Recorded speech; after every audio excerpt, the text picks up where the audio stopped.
I repaired an alien system, and in return he showed me Jesus. What I saw will change your faith forever. I need you to understand something before I begin. I was not a believer. I was a man of circuits and code, of logic and measurable truth, working in the sterile silence of my underground laboratory, where faith was as foreign as the stars themselves. For 15 years I had buried myself beneath concrete and steel, debugging systems for classified projects I can't name, surrounded by servers that hummed their mechanical prayers. While I denied the existence of anything beyond the material world, that night the night, everything shattered. I was alone, 300 feet below the surface, running diagnostics on the quantum processing ray that had been malfunctioning for weeks. The fluorescent lights flickered in that way they always did at 10 a.m., casting shadows across rows of blinking equipment.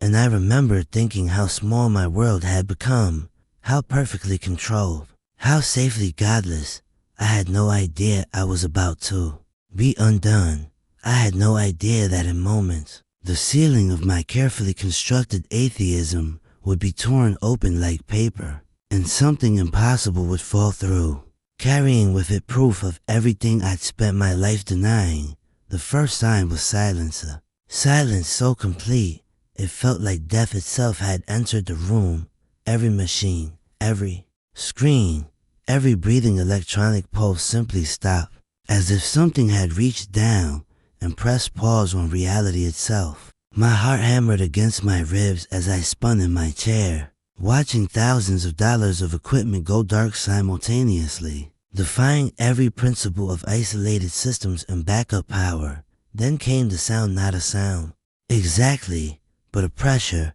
a vibration that I felt in my bones before my ears could process it. Like the universe itself was groaning under some impossible weight. The temperature dropped so fast my breath became visible, crystallizing in the air before me, and I stood frozen, watching as frost spread across my screens in patterns too perfect to be natural. That's when the ceiling began to glow, not crack, not break, glow, as if the concrete and rebar were becoming translucent, revealing something burning on the other side, something descending with such terrible purpose that my legs went weak. I stumbled backward, knocking over my chair, my scientific mind screaming that this was impossible. Even as my solar soul, I denied having recognized what was happening as something ancient, something prophesied, something utterly and devastatingly real. The light intensified until I had to shield my eyes, and then the ceiling simply wasn't there anymore, not destroyed,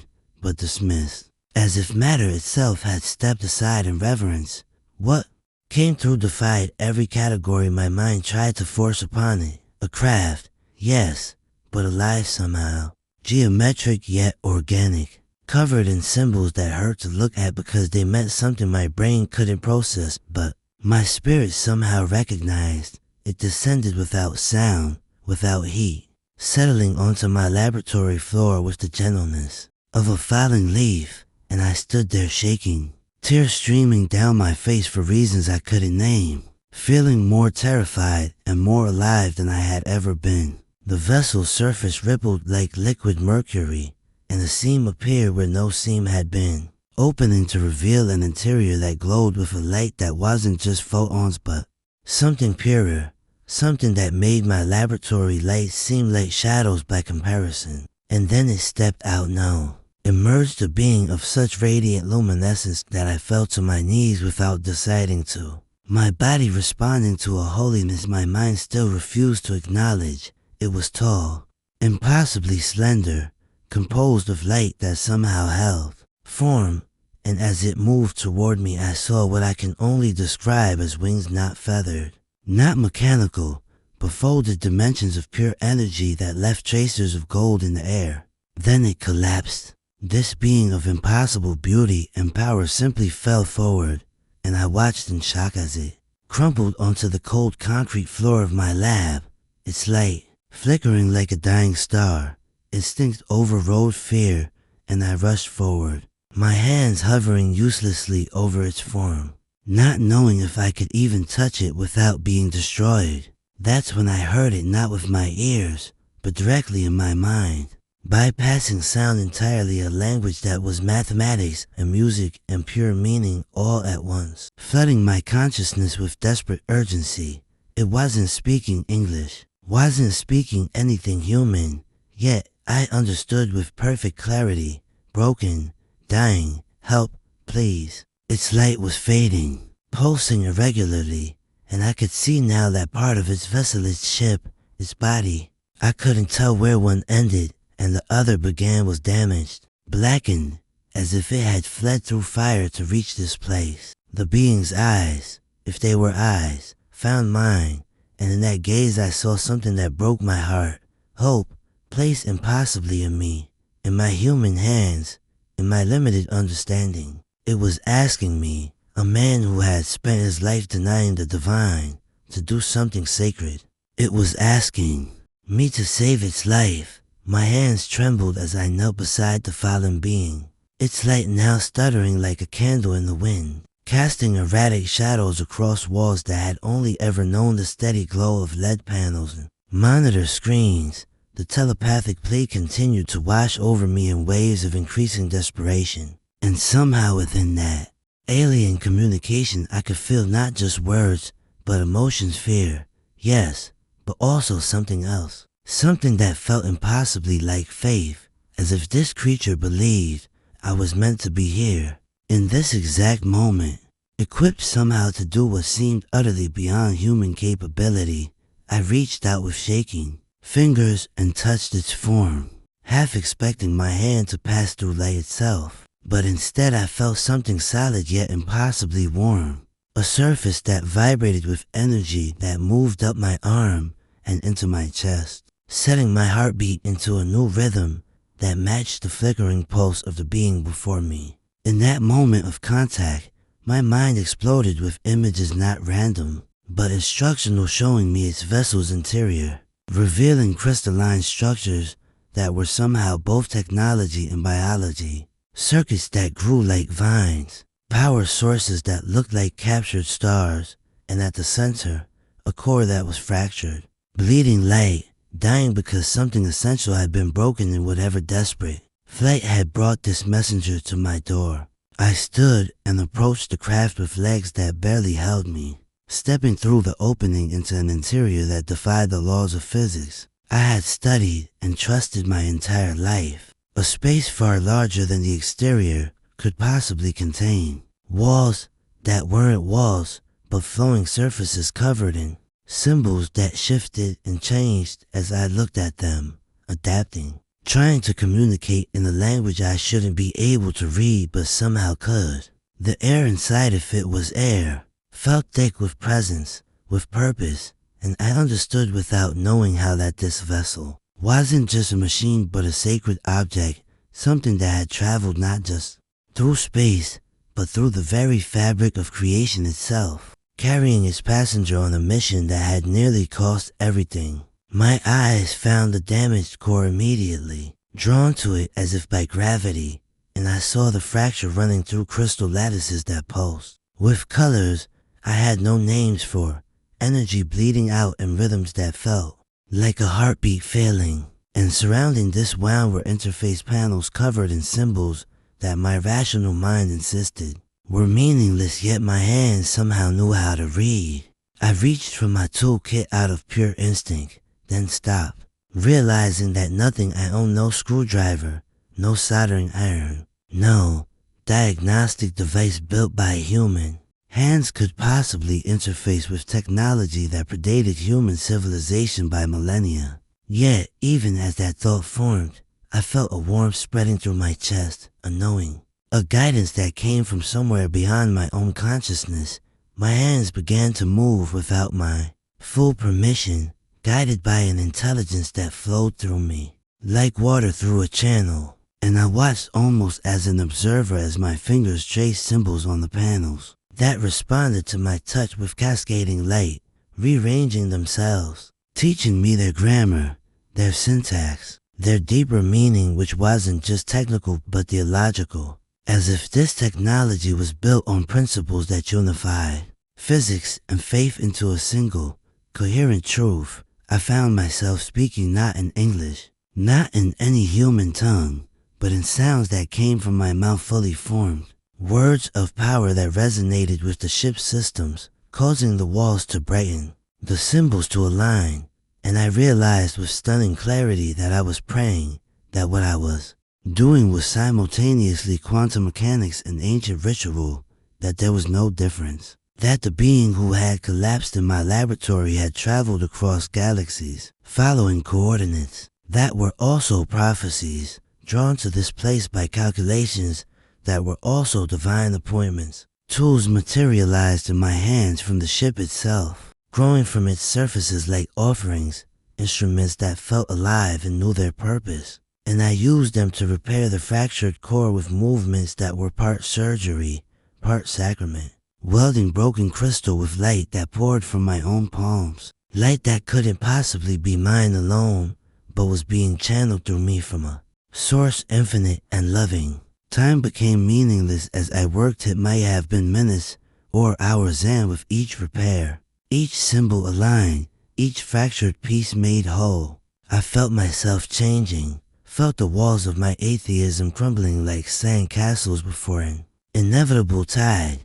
felt my heart opening to possibilities I had spent 15 years in this underground tomb trying to bury. The moment I reconnected the final pathway, sealing the last fracture with a touch that was simultaneously technical precision and laying on of hands, the entire vessel blazed with renewed light, so brilliant and pure that I had to close my eyes, and I felt the being's presence behind me before I heard its approach, felt its gratitude washing over me in waves that brought me to tears I couldn't explain or control. I turned, my eyes adjusting to see the creature now standing at full height, restored, its light steady and strong, no longer dying but radiating with power that filled the impossible space around us. And those eyes, those infinite, ancient eyes, locked onto mine with an intensity that pinned me in place, more effectively than gravity ever could. It raised one luminous hand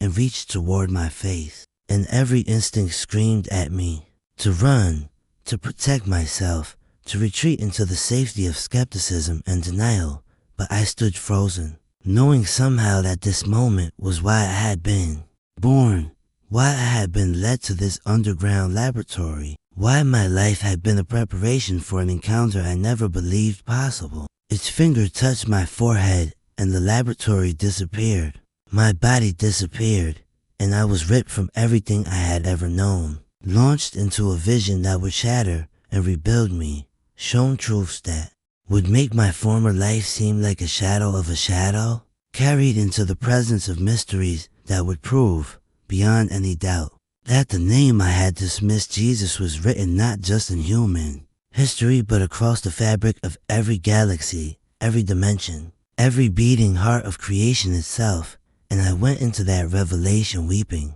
surrendering, finally and completely ready to see. The instant the being's fingertip made contact with the center of my forehead, I ceased to exist as I had known existence. My body didn't fall, but simply became irrelevant, a distant memory of limitation as my consciousness was pulled upward, or perhaps inward, through layers of reality that peeled away like veils I hadn't known were there, revealing depths of creation that made my years of scientific study feel like a child's finger painting compared to the Sistine Chapel. I was moving faster than thought itself, yet I could perceive everything with crystalline clarity, my laboratory shrinking to a pinpoint below me, then the Earth becoming a blue marble, then our solar system collapsing into a single point of light among billions. And still I accelerated, carried by the being's consciousness, which surrounded mine like a protective shell,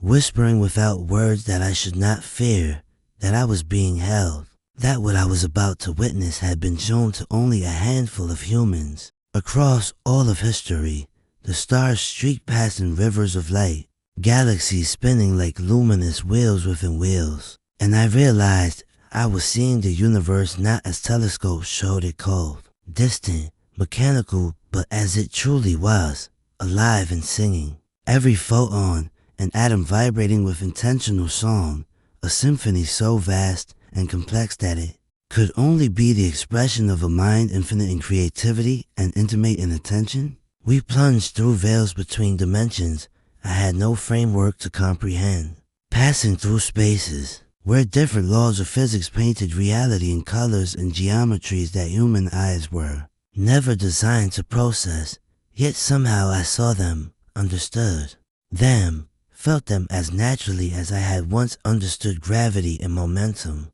and with each new vista of impossible beauty, I felt my old certainty crumbling further. My materialism revealed as the narrowest possible interpretation of an existence far richer and stranger than I had allowed myself to imagine. The being's presence intensified around me, and I felt its emotion something like reverence mixed with anticipation as we began to slow, approaching what looked at first like a cosmic wound in space, a place where the fabric of creation had been deliberately torn open, light of a different quality pouring through. And I heard in my mind not the alien's voice, but my own thoughts forming. Words I had never chosen to think. We are going to the moment when everything changed, when the infinite compressed himself into the finite, when God reached down so far that his hand broke through into time itself. I wanted to protest, to argue, to maintain the last fragments of my skepticism,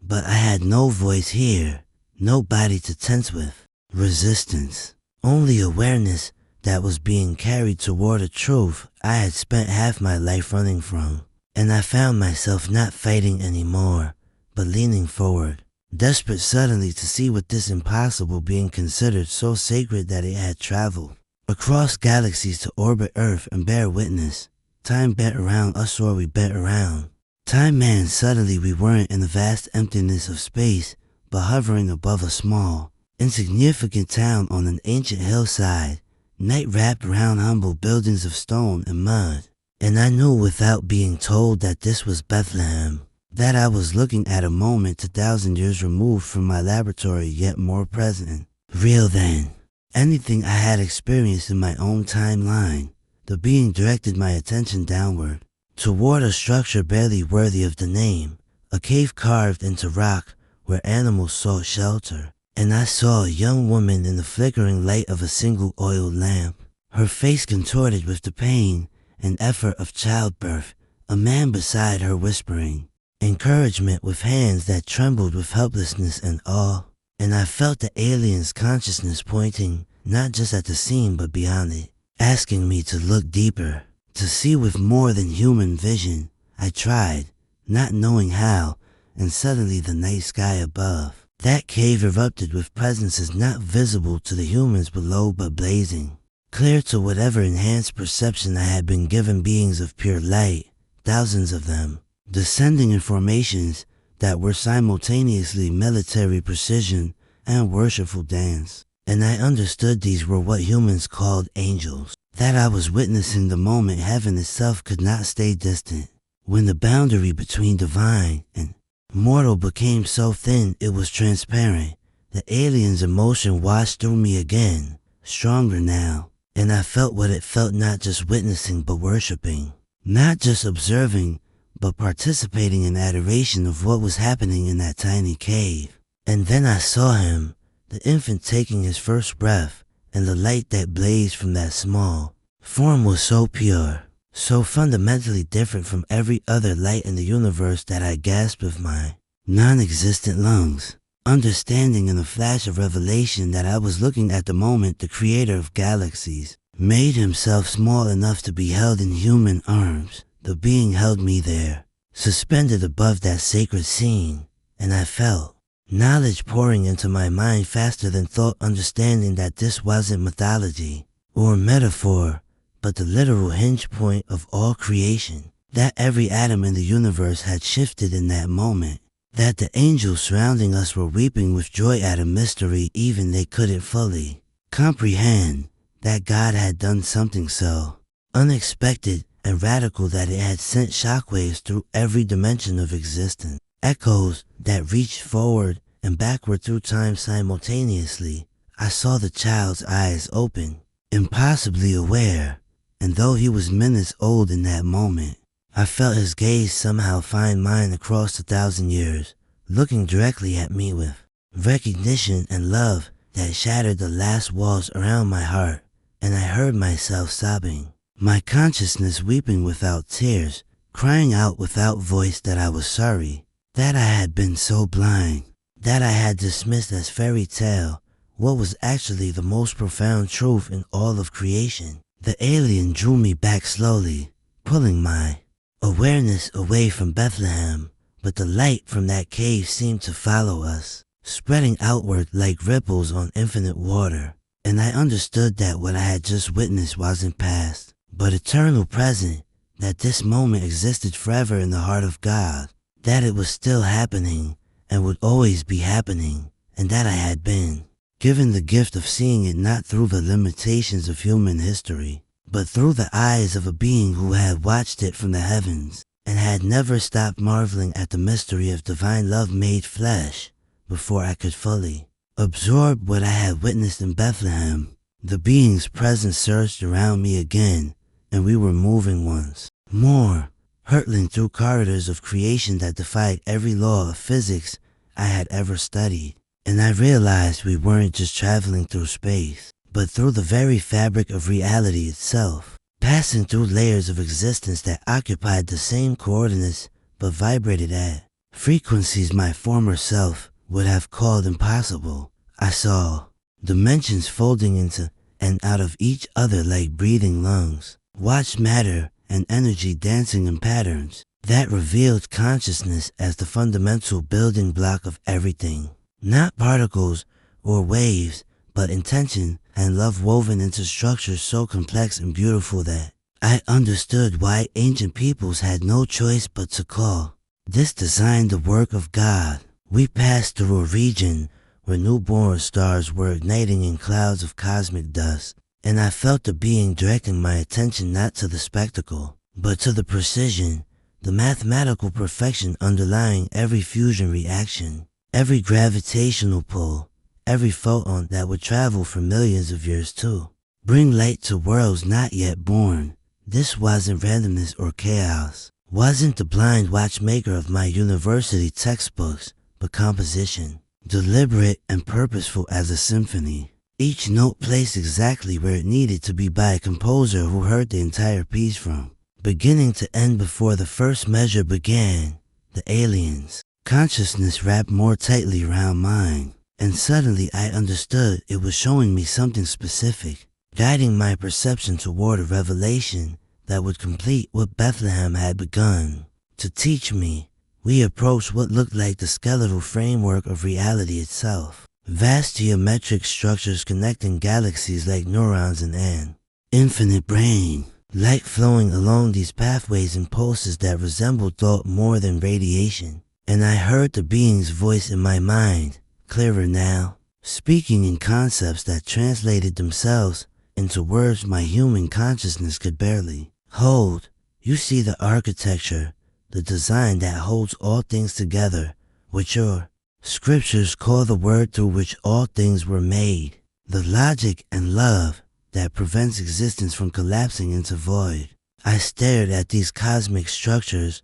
and saw encoded within them mathematical constants I recognized, the fine-tuned values that scientists called the anthropic principle, the impossible precision required for life to exist, and I had always dismissed the implications because accepting them meant accepting a tuner, an intelligence that had set the dials with intention. But here, seeing the machinery of creation laid bare, I couldn't hide behind probability or multiverse theories anymore. Couldn't pretend that this level of specified complexity had assembled itself from nothing for no reason toward no purpose. The being took me deeper still, into realms where time itself became visible as a dimension I could see from outside. Past and future spread out simultaneously like a completed tapestry, and I saw the thread of Earth glowing with unusual brightness, this small blue world pulsing with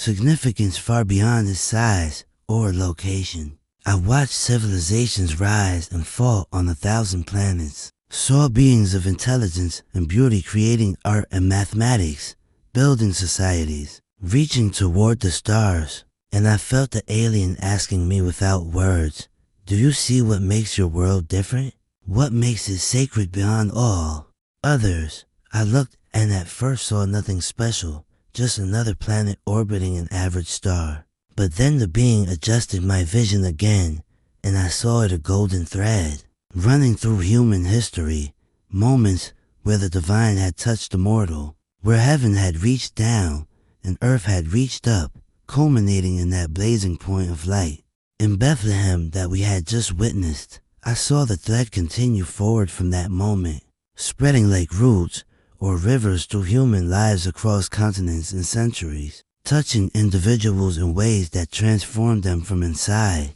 And I understood I was seeing the movement of the Holy Spirit through time, the continuing presence of God among His creation, not distant or abstract, but intimate and active. My awareness began to fracture under the weight of what I was seeing, my human mind not designed to hold this much truth at once, and the being sensed my limitation and began to draw me back, but not before showing me one final vision that would mark me forever. We hovered in a space between spaces, and the alien turned my perception toward a sight that made everything else we had witnessed seem like prologue. I saw Jesus, not as infant now, but as grown man, hanging suspended between heaven and earth on Roman wood, and the being held me there with something like gentle force, insisting I watch what happened next. Blood fell from wounds that should have killed him already, each drop hitting the ground and somehow rippling outward through time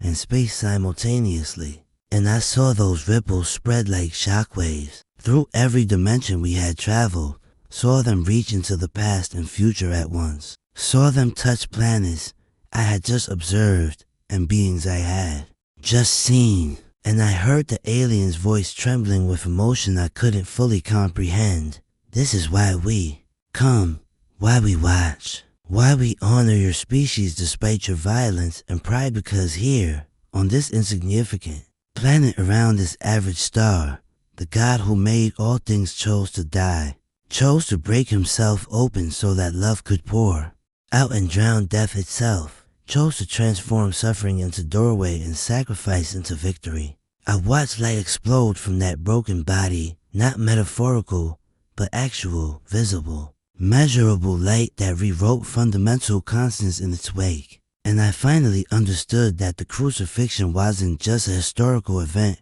or a religious symbol, but a cosmic intervention. The moment when God reached into His own creation and changed the rules from inside, offering a gift these magnificent aliens could observe but never receive for themselves, the gift of redemption, of transformation, of finite beings invited into infinite love not through merit, but through grace that defied every logical system in the universe. The alien drew me back through the corridors of space and time with purpose now, no longer simply showing me the machinery of creation, but guiding me toward something specific, something that carried weight even in its luminous consciousness. And I felt us decelerating as we approached the coordinates in history that glowed with anticipation in the cosmic fabric around us. We descended through layers of reality until I recognized the curvature of Earth below, but Earth as it had been millennia ago. The Mediterranean coastline configured differently,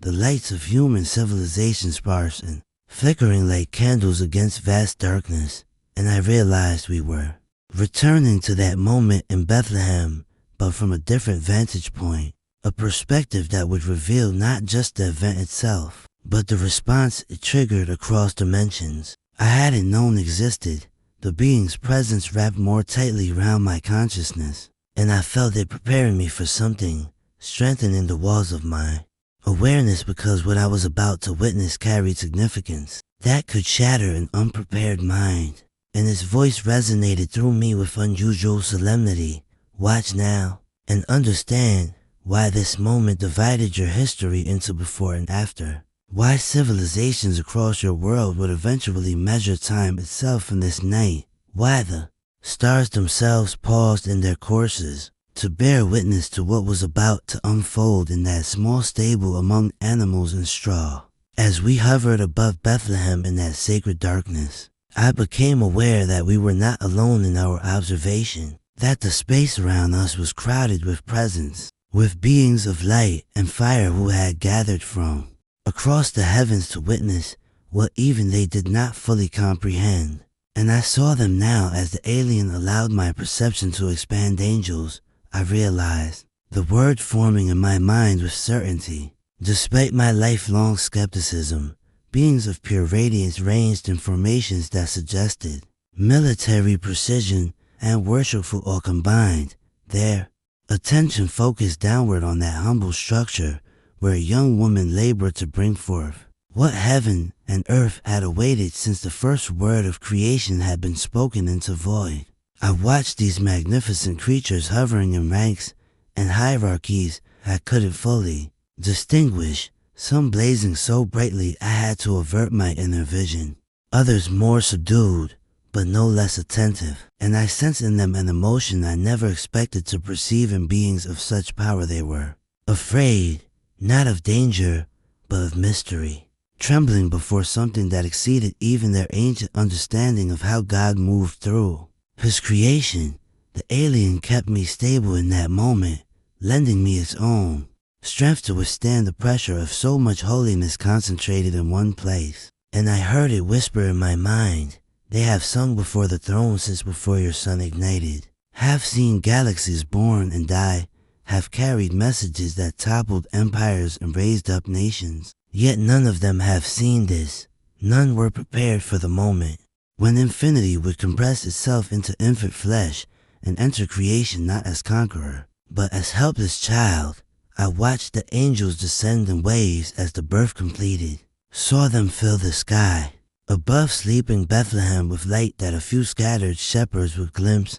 and remember for the rest of their lives, their songs of glory, reverberating through dimensions that human ears could only perceive as overwhelming joy, as music that made the heart break open with happiness too great to contain. And I understood now why the biblical accounts spoke of shepherds being terrified even as they received good news. They were experiencing the full weight of divine reality pressing through the veil, unfiltered and immediate, the way I was experiencing it now, with the aliens' help protecting me from being utterly unmade by the encounter. Some of the angels wept, I realized with shock, beings of pure light trembling with emotions I recognized as wonder and perhaps envy, not malicious but honest, the acknowledgement that something was being offered to humanity that had never been offered to their kind, that God was doing something new and strange and beautiful that would forever alter the relationship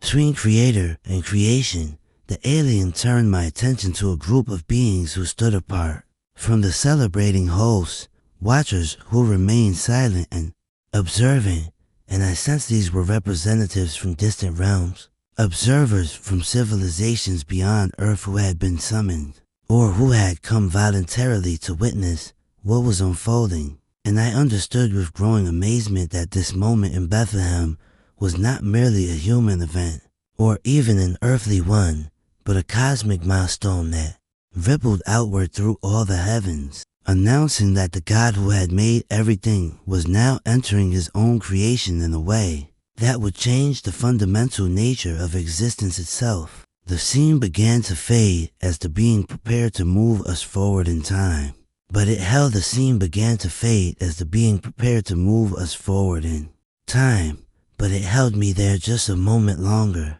letting me absorb the magnitude of what I had witnessed, the cosmic significance of that birth in Bethlehem, before propelling me ahead through the years that followed, through 33 rotations of Earth around its sun, through the hidden years of carpentry and prayer, through the 3 years of ministry that would ignite a spiritual revolution still burning 2,000 years later. I felt the acceleration of time like wind rushing past my consciousness, glimpses of miracles and teachings flashing by like lightning, each one radiating with power that left traces in the fabric of reality itself. And then suddenly we stopped, suspended. above a hill outside Jerusalem's walls, and I knew without being told what I was about to witness. The alien's presence tightened around my awareness with protective intensity, and I felt it reinforcing my mind and spirit for what was coming, because even from this distance, even before fully perceiving what lay below, I could sense that this moment carried weight that exceeded the birth, exceeded everything I had seen so far. A convergence point where all of history and eternity would pivot on 3 pieces of wood. Arranged in the shape of ultimate surrender, we descended slowly, and I began to see the scene with a clarity that made me want to turn away but couldn't. My consciousness, held firm by the being who knew I needed to witness this, needed to understand what was truly happening beneath the surface of that brutal Roman execution. 3 crosses stood against the darkening sky, crowds milling below in various states of mockery, grief, and indifference. Soldiers gambling for clothing while the religious leaders watched with satisfaction, but as my perception adjusted to see beyond the physical, I gasped at what was truly unfolding in the dimensions layered above and below that hill. The space around the central cross was tearing, reality itself splitting open like fabric pulled to tight, and through the widening fissure poured light of such intensity and purity that it made the angels I had seen at Bethlehem seem dim by comparison. Light that wasn't merely illumination but love made visible. Justice and mercy fusing into something that had never existed before. In quite this way, I saw beings of darkness writhing at the edges of the tier. Ancient powers that had ruled through fear and death since humanity's first and now recoiling from what was happening. And I heard their screams of rage and terror echoing through spiritual dimensions as they realized what this death actually meant. That it wasn't defeat but victory, wasn't ending but beginning, wasn't God's absence but his most radical presence. The alien directed my attention to the man on that central cross, and I saw him now with vision that penetrated flesh to perceive the divine reality within. Saw the infinite compressed into mortal form. Saw God himself choosing to experience the full weight of human suffering and divine judgment, simultaneously taking onto himself every sin and sickness and sorrow that had ever poisoned creation, absorbing it into his own being so it could be destroyed from the inside out. I watched as the light within him grew more intense even as his physical body weakened. Watched as the dimensional tear widened with each labored breath, and I understood that he was doing something impossible, something that violated every law of spiritual physics, opening a doorway between fallen humanity and holy divinity that should never have been able to exist without consuming everyone who approached it. The alien's voice filled my mind with awe that bordered on fear. This is what we travel galaxies to study and still cannot fully comprehend. This is the moment when your species was given what no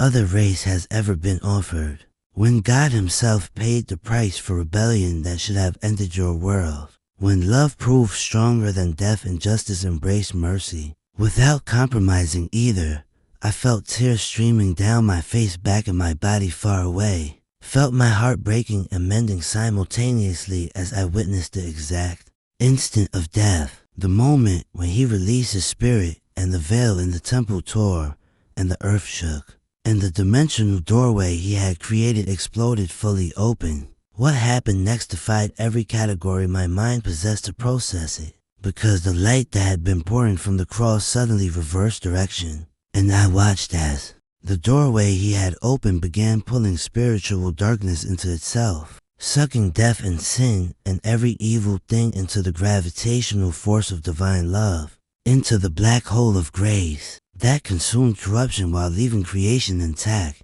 The alien showed me the view from across the cosmos. Let me see how that light from Golgotha radiated outward through every dimension. How the shockwave of resurrection power that would manifest 3 days later actually began at this moment of death. How beings on worlds I couldn't name felt the fundamental shift in reality's structure as the grip of death loosened across all creation. I saw angels covering their faces, not in shame but in overwhelming reverence. saw the representatives from distant civilizations recording and transmitting what they witnessed, saw demons fleeing in terror from the implications of what had just occurred, and I finally understood what the alien had been trying to show me all along. This wasn't just Earth's salvation, though it was certainly that. Wasn't just humanity's redemption, though we were the direct recipients, but was a cosmic declaration that the God who made everything loved his creation enough to enter it, suffer within it, die for it, and transform it from the inside out, establishing forever that no darkness could overcome this light, no death could nullify this life, no sin could separate us from this love that had proven itself stronger than every force in existence. The dimensional view shifted again, and I felt myself being pulled backward from Golgotha, the image of that cosmic doorway still burning in my consciousness as we moved through time and space with dizzying speed, through centuries and millennia, through the rise and fall of civilizations that built their foundations on what happened at that cross, until we arrived at a place that wasn't a place, a moment outside of moments where I could see Earth suspended before me like a jewel in the void, glowing with a light that no other world I had been shown possessed. The alien's presence wrapped around my awareness with gentle intensity, and I felt it preparing to reveal something that would complete the picture, something that would explain why all these beings came here, why they watched with such fascination and reverence, why this small blue planet held significance that exceeded its size or location in the grand architecture of the cosmos. I sensed other consciousnesses gathering around us now, other beings from civilizations I couldn't name, and I understood they were witnesses to this teaching, that what the alien was about to show me was knowledge shared among the watchers, truth that drew them across impossible distances to observe and marvel at what they could never personally possess. The alien's voice filled my mind with a resonance that carried both joy and something like longing, and the words that came were clearer than any that had come before, as if it had been building toward this revelation since the moment I repaired its vessel in my lab. Far below, behold what makes your species unique in all of creation, what elevates you above civilizations with greater knowledge and longer histories. What causes beings of pure energy to envy creatures of dust and water? I watched as the earth before me became transparent, revealing not its geological layers, but its spiritual reality. Billions of souls moving through their days, each one carrying within them a capacity that shimmered with divine potential, each one bearing an image that reflected the Creator himself in ways I had never considered or appreciated. The alien showed me souls in moments of choice, ordinary humans in ordinary circumstances making decisions between selfishness and sacrifice, between hatred and forgiveness, between despair and hope, and I saw how each choice created ripples in the spiritual dimensions, how every act of genuine love strengthened the light that poured from that cross, how every moment of authentic faith opened the doorway wider,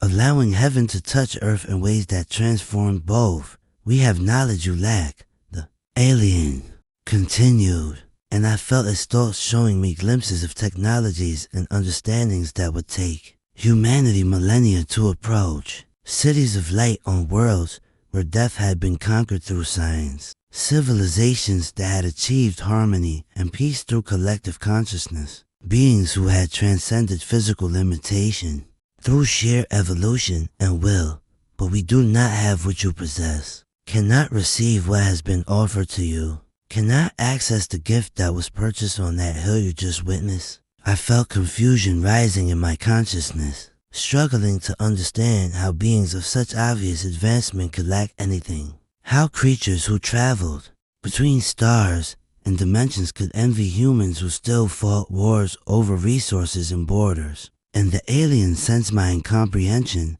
and responded with patient revelation that shattered every assumption I had carried about humanity's place in creation. It showed me angelic beings, magnificent and powerful, watching humans worship with an expression I finally recognized as holy envy. showed me advanced races studying Earth's great saints and simple believers with scientific fascination, trying to understand how creatures so flawed could be offered transformation so complete, how beings so broken could be made into children of God Himself, adopted into the divine family through the blood of that cross and the power of that resurrection. You are given choice in ways we were not, designed with freedom we cannot comprehend, offer redemption we can never access. The alien's voice carried weight that pressed against my soul, and I understood I was hearing truth that cost something to speak, truth that emerged from watching.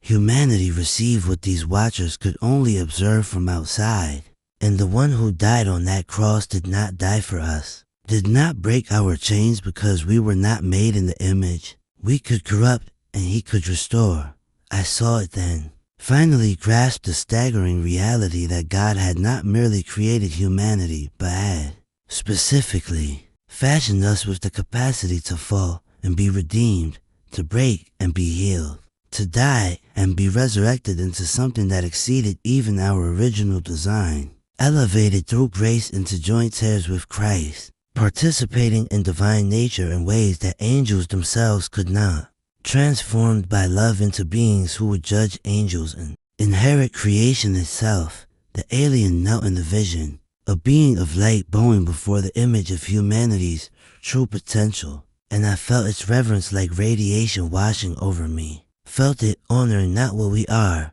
but what we were created to become through the cosmic doorway that opened on Golgotha. Through the gift these beings crossed, galaxies to witness, but could never receive. And I wept at the recognition that we are not alone, but we are chosen. Not superior, but specifically loved. Not the strongest or wisest, but the ones for whom God Himself put on flesh and walked into death, so we could walk into life eternal. The vision shifted once more, and I found myself standing in what appeared to be a council of light, surrounded by beings whose forms varied from humanoid to geometrically impossible, each one radiating intelligence that made my mind ache. With the attempt to comprehend their presence, the alien who had brought me here stood beside me, its luminescence pulsing with something I now recognized as protective affection, and I understood that it was presenting me to this gathering not as a specimen, but as evidence, living proof of the mystery they had all crossed unimaginable distances to study and witness. Their attention focused on me with such intensity that I should have disintegrated under the weight of it, but instead I felt held, preserved by the same power that had guided my hands to repair that impossible vessel in my laboratory. And the alien's voice spoke not just to me but to all assembled, declaring with reverence that made the space around us shimmer, "This is why we come, why we have always come, why we will continue to watch until the day appointed when all things are revealed and every knee bows before the one who walked among them in flesh and conquered death itself." I watched as the gathered beings responded with gestures of acknowledgement that transcended culture and biology, recognizing truth that needed no translation because it was written into the fabric of reality itself, and I saw memories flowing from them like light, visions of their observations throughout human history, appearing to prophets and saints, to shepherds and kings, watching the unfolding of redemption's plan with the fascination of scholars, studying the universe's greatest mystery. They had witnessed Abraham's covenant and Moses at the burning bush, had watched David dance before the ark, and Isaiah receive his calling, had observed John baptizing in the Jordan and recognized the significance when heaven itself tore open and the voice declared sonship over the one who needed no declaration because he was the Word made flesh, the exact representation of the Father's nature compressed into human form that could touch lepers and weep at graves and sweat blood in gardens where the weight of humanity's sin pressed down with crushing force. The alien showed me how they had multiplied their presence during those 3 years of ministry, drawn by the unprecedented reality of divinity walking dusty roads and teaching in parables, performing signs that didn't just break natural law but revealed the deeper laws undergirding creation. and I felt their confusion and wonder at a God who healed the sick rather than judging them, who welcomed children and sinners and women, who touched the untouchable and loved the unlovable, and redefined power as service and greatness as humility. We have watched worlds rise and fall, have seen empires span galaxies and civilizations achieve wonders your science still dreams of achieving. The alien continued, and I felt the agreement of every being present, felt their combined experience representing millions of years of observation and knowledge. But never have we witnessed what we see here. Never have we encountered a creator who enters his creation not as conqueror, but as servant,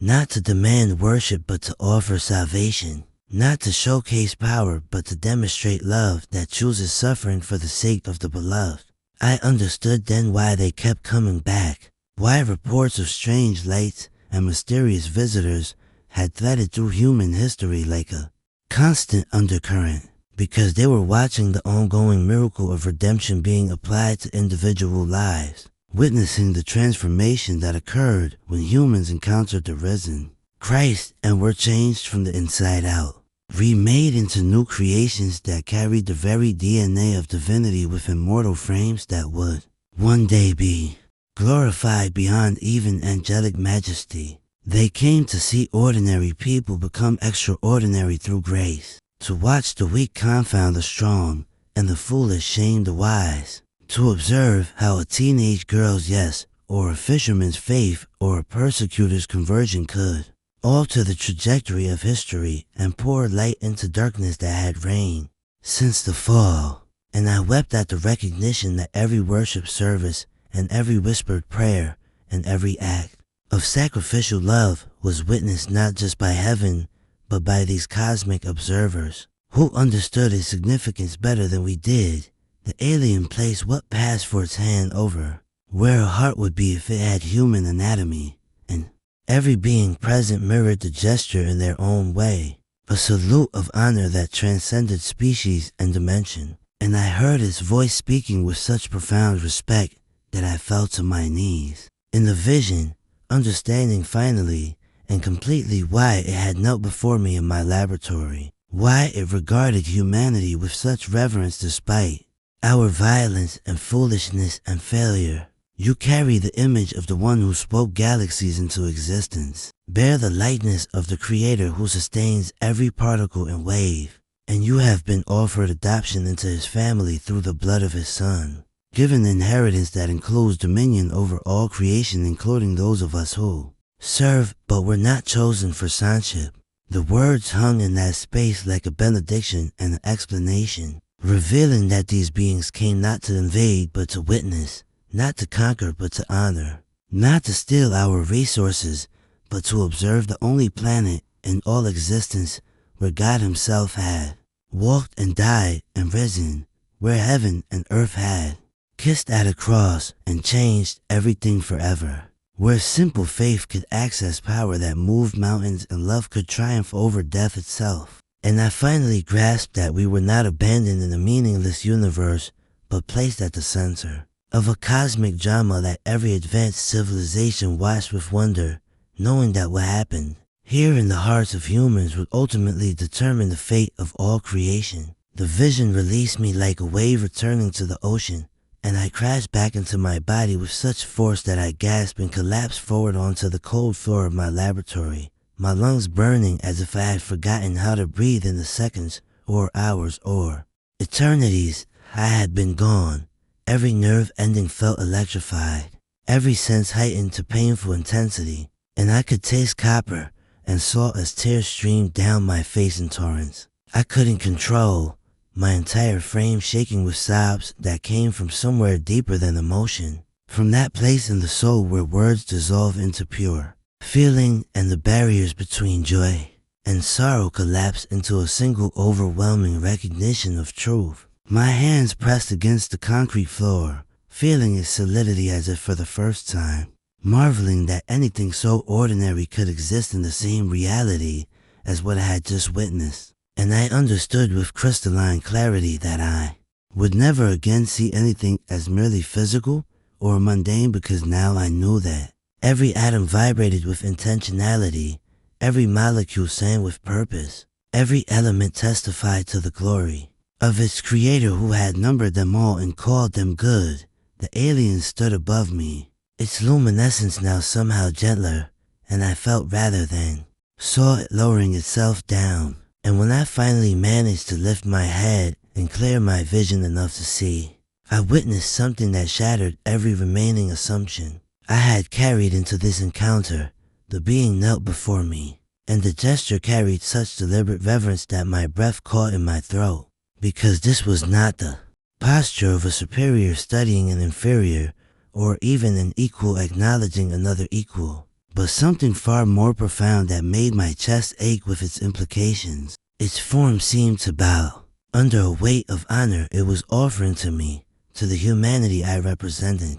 to the image of God that I carried in this fragile frame of blood and bone and breath. And I wanted to protest, to tell it that I was nobody special, just a technician who worked alone in an underground laboratory fixing circuits and writing code. But the words died before reaching my lips, because I understood that its reverence was not for my accomplishments or abilities, but for what had been done for me, for the grace that had been extended to my species, for the salvation that had been purchased with divine blood on the Roman cross. While beings like this one watched from dimensions beyond human perception, it reached toward me slowly, giving me time to refuse, though we both knew I wouldn't. And when its appendage touched my forehead for the second time, the sensation was completely different from before. Not a violent ripping away, but a gentle pressing in, as if it were bestowing rather than extracting, offering rather than taking. And I felt something like a seal being placed on my mind,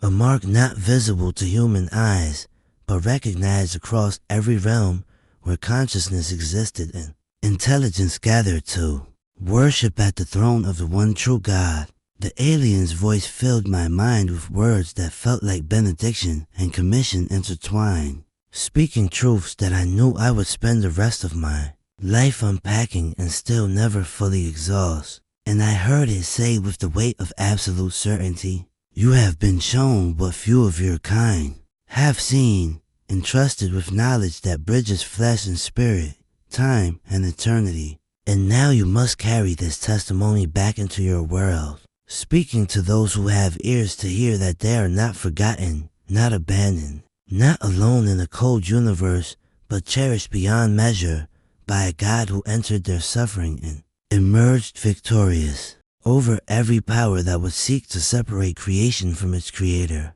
I felt the alien beginning to withdraw, its presence pulling back like light receding at dawn, and panic seized me, because I wasn't ready, would never be ready, had 1,000 questions still burning in my mind about the nature of these beings and their relationship to angels, and whether they too needed salvation or had never fallen or existed in some category. My theology had no framework to contain, but even as the questions formed, answers bloomed in my consciousness, like flowers opening to sunlight, understanding that came not as words, but as direct knowing. And the first grasp that these beings were part of the all, things created through Christ and for Christ, that they existed within the cosmic hierarchy as servants and observers, witnesses to the greatest story ever told, and that their purpose was bound up in the same redemptive arc that would one day see all creation liberated from its bondage to decay when the sons of God were finally revealed in glorified fullness. The alien rose to its full height, and I scrambled to my feet despite legs that trembled with exhaustion and overwhelming emotion. And we stood facing each other in my small underground laboratory that suddenly felt like sacred ground, like the space between dimensions where Jacob wrestled and Moses removed his sandals, and burning bushes spoke with voices that didn't consume. It raised what passed for its hand in the gesture that transcended species, a salute or blessing or farewell that carried the weight of honor flowing from superior to inferior, elevated by grace. And then it turned toward its vessel that still rested where impossibility had brought it through, solid rock and reinforced concrete. And I watched it walk with movements that seemed both mechanical and organic, both alien and somehow familiar, and I called out without thinking, my voice breaking with emotion, asking the question that mattered more than any technical curiosity or scientific inquiry. Will I see you again? The being paused at the threshold of its craft and turned back to face me one final time. And though its features were too different from human to read expression in any conventional sense, I felt its response like a smile translated into pure meaning that bypassed language altogether. And his voice touched my mind with gentleness that carried the warmth of eternal affection. We are always watching, always have been, drawn by the light that pours from this world since the moment the Word became flesh and dwelt among you. And we will continue to come until the day appointed when he returns not as suffering servant but as conquering king, when every knee will bow including ours and every tongue confess what we have always known, that Jesus Christ is Lord to the glory of God the Father. And on that day you who believed without seeing will shine like stars in the kingdom of your Father, clothed in glory that surpasses even our own, and we will rejoice to see the fullness of what grace has accomplished in those who were made only a little lower than angels, but destined through redemption to judge angels themselves. The vessel closed around it with a sound like singing crystal, and light began to build within its structure, until my laboratory flooded with radiance that should have blinded me, but instead felt like being held in warmth and safety, and then it lifted without sound or thrust or any violation of physics I understood, rising through my ceiling as if solid matter was merely a suggestion it chose not to acknowledge, and I shielded my face against the intensity as it accelerated upward through layers of earth and concrete, leaving behind a column of light that hung in the air like a lingering presence, like the glow that must have remained on Moses' face when he descended from the mountain. And when it finally faded, and I could lower my hand and see clearly again, I found myself alone in the silence of my laboratory, with every system still dead and unresponsive except for one impossible detail that made my knees buckle and sent me back to the floor in worshipful awe. Burned into the concrete where the alien had knelt before me was a mark about the size of my palm, scorched deep into the floor with edges that still glowed faintly in the dim emergency lighting. And though the pattern was unlike any symbol I had encountered in human language or mathematical notation, I understood its meaning immediately and completely. Felt it resonate in that place where the alien had touched my forehead and left its seal. The mark depicted what could only be described as a door or gateway standing open, with light streaming through from one side to the other, and surrounding it were representations of countless worlds and stars and galaxies, all oriented toward this single opening as if it were the center point of all creation, the hinge on which reality itself turned. And I knew with absolute certainty that I was looking at their understanding of the cross, their cosmic interpretation of Calvary, the moment when God in flesh surrendered to death and then demolished its power forever, opening the way from exile back to Eden, from mortality to immortality, from separation to eternal communion. I reached out with trembling fingers to touch the edge of the mark and found it warm, but not burning. Solid but somehow thrumming with energy that made the hair on my arm stand at attention, and I remained there on my knees beside it as minutes stretched into hours, weeping and laughing and praying in languages I had never learned and groaning with utterances too deep for words, possessed by a joy and terror and gratitude so immense that my body could barely contain it. Without shattering, now I live with the knowledge that we are not alone in this vast universe, but we are chosen, selected not for our greatness, but for love's demonstration, not for our righteousness, but for grace's triumph. And what happened on that Roman cross 2,000 years ago, in an obscure province of an ancient empire, wasn't merely a historical event contained by time and geography, but a cosmic earthquake that shook every dimension and every world, sending shockwaves of redemption rippling outward through all creation, and drawing the attention of every intelligence capable of recognizing that God himself had entered his creation to die for it, and risen to remake it, forever changing the meaning of existence and establishing once and for all that love is the ultimate power in the universe, stronger than death, more enduring than stars, more fundamental than physics, and that we who believe are caught up in a story so magnificent that beings cross galaxies, just to witness its unfolding in lies, transformed by the one who was and is to come, the Alpha and Omega, the bright morning star, the King of kings before whom every knee will bow and every tongue confess. And I am undone by the privilege of carrying his image and the responsibility of sharing what I have seen with a world that so desperately needs to know. It is love beyond measure, redeemed beyond price, and destined for glory beyond imagination. The days that followed moved both impossibly slow and frighteningly fast. Each moment weighted with significance I had never before attributed to ordinary existence, and I found myself unable to return to the mundane rhythms that had once defined my life, because everything had been recolored by the encounter, every interaction now vibrating with eternal consequence. I repaired my systems and returned to my work, but my hands moved through tasks with a strange double awareness, simultaneously fixing circuits in an underground laboratory, and remembering how those same hands had been guided by something beyond comprehension to repair technology that bridged dimensions. And I couldn't help but see the parallel between what I did with broken machines and what God did with broken people. Both acts of redemption that restored function and purpose to what had been lost or damaged. The mark on my floor remained, neither fading nor growing dimmer despite my initial certainty that it would disappear like a dream dissolving in morning light. And I found myself kneeling beside it during breaks and lunch hours and late into nights when sleep refused to come,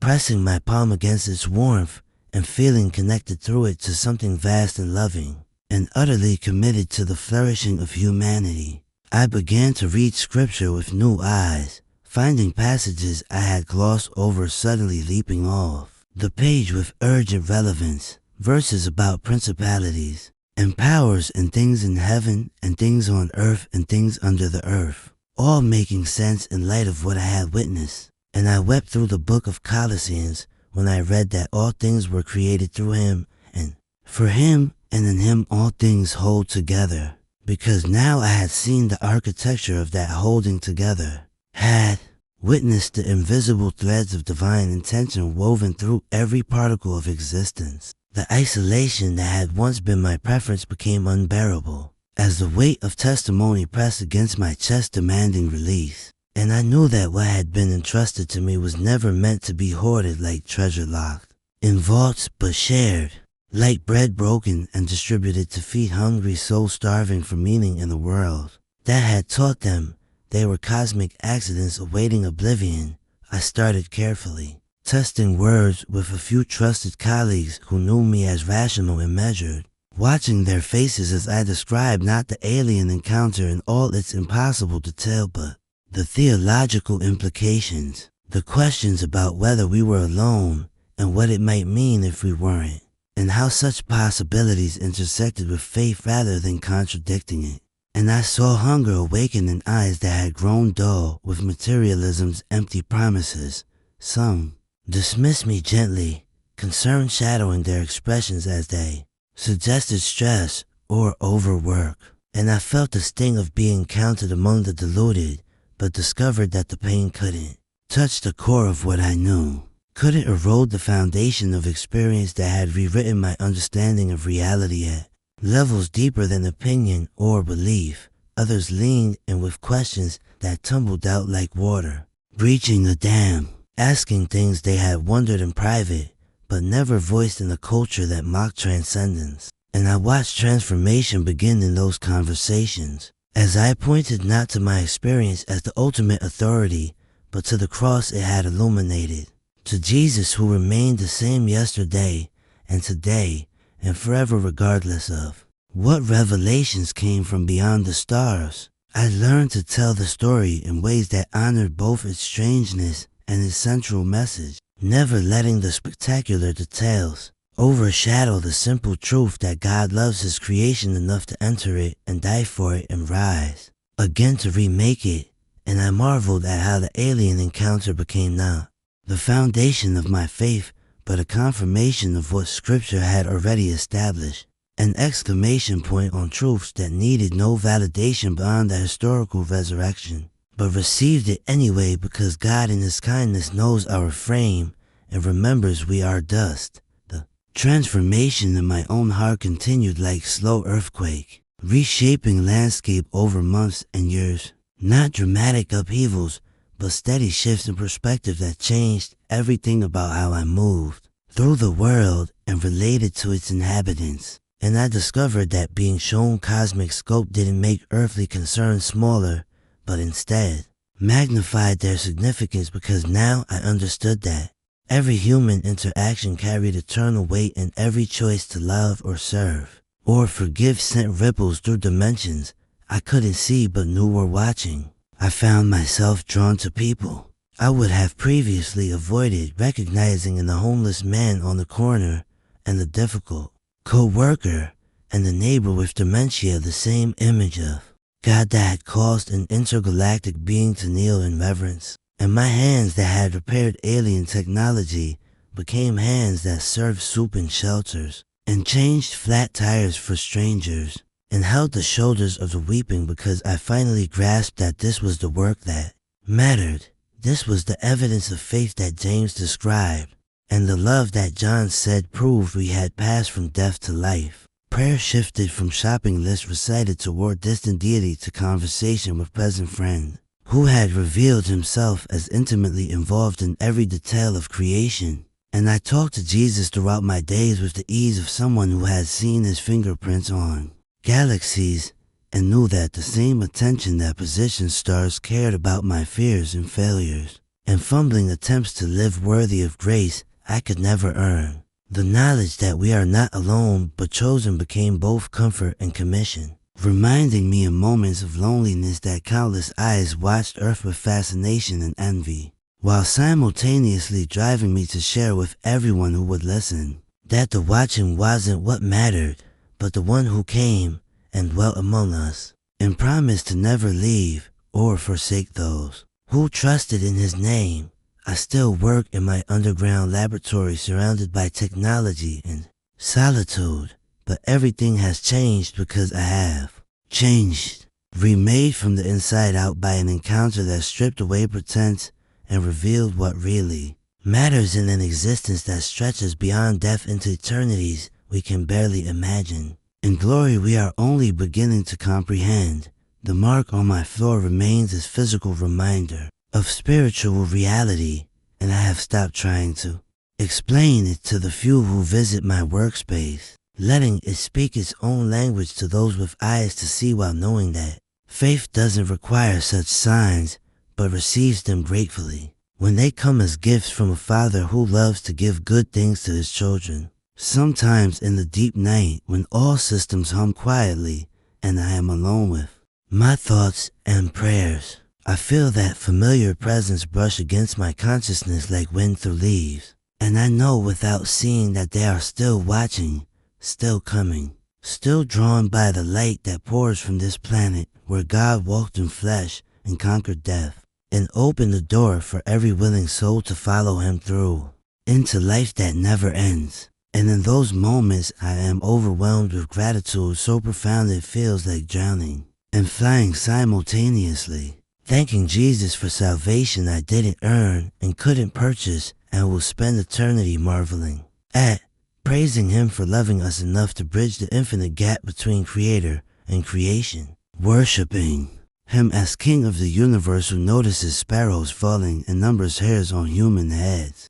and calls us friends and brothers and joint heirs of glory that will one day shine from our transformed bodies like stars blazing in permanent dawn. I live now with purpose that transcends my small existence, knowing I am part of a story that encompasses all worlds and all times, chosen not because I was worthy, but because he is merciful, saved not by my righteousness, but by his grace, and destined along with all who believe to shine forever in the kingdom where every tear will be wiped away and death will die its final death, and we will see him face to face and know even as we are known. And that hope sustains me through every dark valley and doubtful moment, anchoring my soul to the reality that what happened on that cross echoes still through every corner of creation, forever changing the meaning of existence and establishing beyond all question that love wins.